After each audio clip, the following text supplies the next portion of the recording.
Now, the Minister of Education is reporting that the more than 800 million shillings has been going to non-existent students, in number 50,000 of them, each receiving up to 16,000 shillings each year.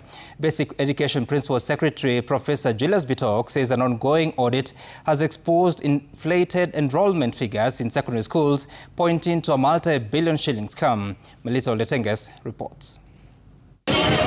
A sweeping audit of secondary schools has lifted the lid on a shocking scandal. Government funds meant for real learners have been diverted to ghost students. This is serious. This is very serious. Appearing before the National Assembly Education Committee, Basic Education PS Julius Bitok revealed that audits in 17,000 out of 32,000 schools uncovered tens of thousands of fake students receiving capitation. We have found that more than 50,000 students so far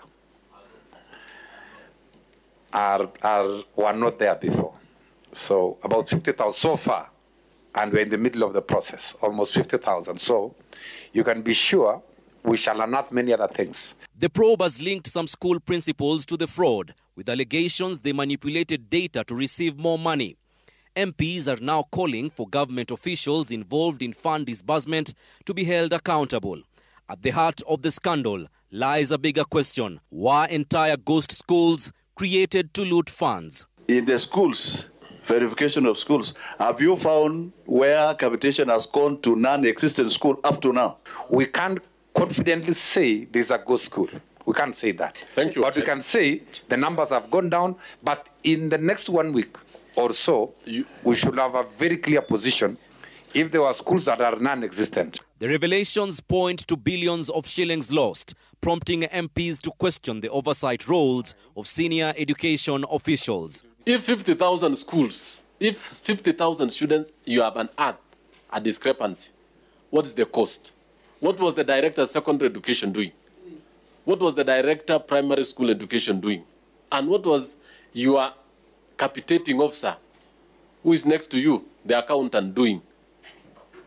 Somebody has to pay for this money.